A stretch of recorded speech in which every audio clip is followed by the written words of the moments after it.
spite of being a NATO member since 1952, Turkey has never quite fit in after all Turkey's accession into NATO.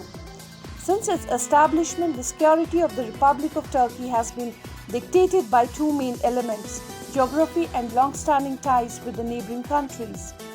In line with this global perspective, Turkish foreign policy has been built on the key elements such as cooperation and partnership, and respect for sovereignty, independence, and territorial integrity. Therefore, establishing and maintaining friendly relations with other countries, prompting regional and international cooperation through bilateral and multilateral schemes, resolving conflicts through peaceful means, and enhancing regional and international peace, stability, and prosperity are the guiding principles of Turkish foreign policy. In the aftermath of the Second World War, Turkey made the historic choice of siding with the free world and the Western Bloc. This policy was led Turkey to become member of NATO on 18 February 1952.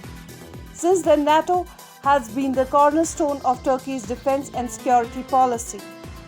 Protocol regarding Turkey's membership to NATO was signed on 17 October 1951.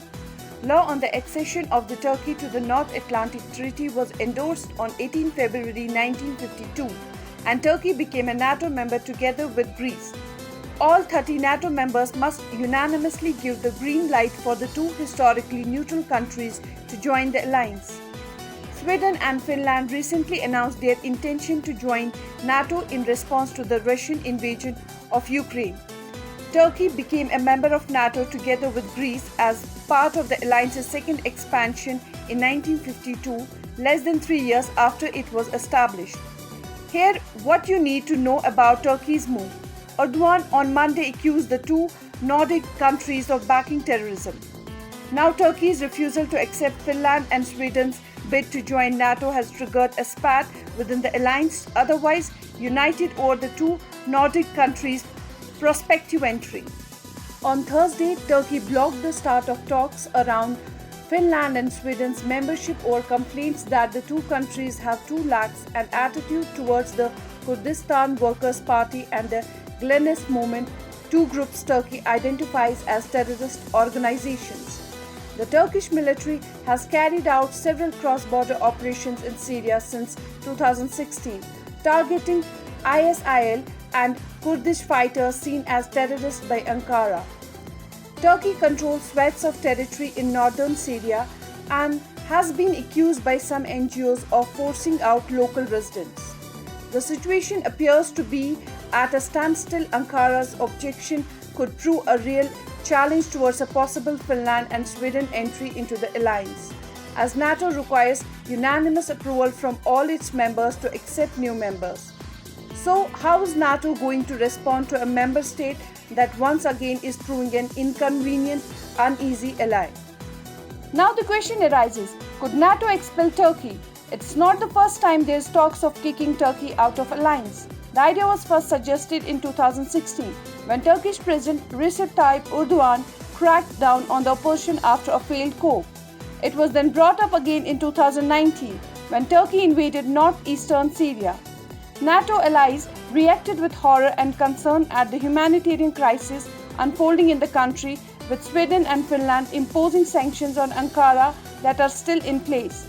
At the time, US Senator Lindsey Graham suggested Turkey's membership in NATO should have been suspended if Turkish troops attacked the Kurdish forces who had helped the US destroy the ISIS caliphate. The North Atlantic Treaty regulating NATO does not have an option to suspend or even expel members, but there is the possibility to do something to the same effect when a member state persistently violates the principles contained in the pact by failing to safeguard the freedom of its people, the country's democracy, and the rule of law. In that case, NATO members can unanimously decide to stop assisting the ally. But would NATO go as far in response to Turkey's refusal to approve Finland and Sweden's bid for membership? American historian and University of Michigan professor of political science Ronald Greger-Sonny thinks that it's highly unlikely NATO would take such a drastic move that would completely alienate such a strategic ally. Turkey has played an amazing strong hand all through the Cold War and at present because of its geographical location, Sonny told Newsweek. So it's placement in Istanbul along the straits in Anatolia, south of Russia and north of the Middle East has made it far more important a strategic partner than a lot of states of greater population or greater importance in other ways. Sunny thinks Erdogan is well aware of the value Turkey brings to the alliance and is playing this card to obtain something out of Finland and Sweden's membership. Erdogan is not that serious about this, Sunny says.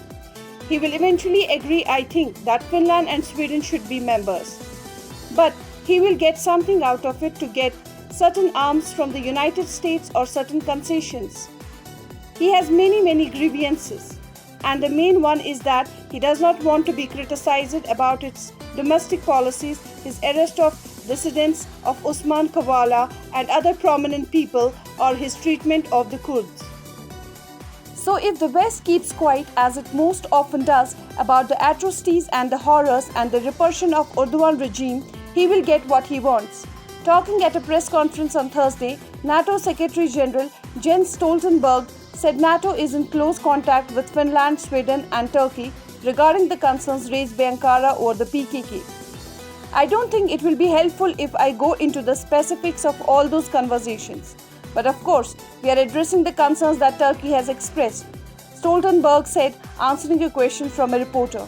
Because when an ally, an important ally as Turkey raises security concern, raises issues, then of course the only way to deal with that is to sit down and find ways to find a common ground and an agreement on how to move forward. Now the second question arises here, would Russia benefit from Turkey's objection? Sweden's entry into NATO appears to play in what Russian President Vladimir Putin wants, seeing as the Kremlin has threatened both countries against joining the alliance. But Sunny said, Erdogan's historically uneasy alliance with Putin has nothing to do with the Turkish president's refusal now. Erdogan and Putin are both realists.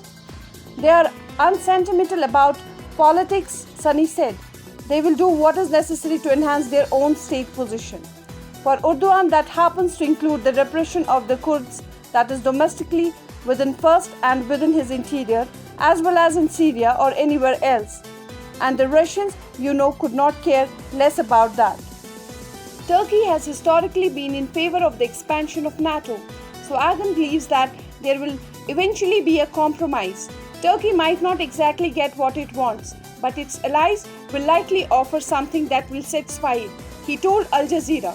Ankara will negotiate as other members would do, in line with its national interests. At the end of the day, historically, Turkey has never undermined a NATO consensus and will still try not to do it. However, it will not be unconditional. So guys, this was for today. Give us your thoughts on this in the comment section. And if you appreciate our content, please hit the like button and subscribe to our channel.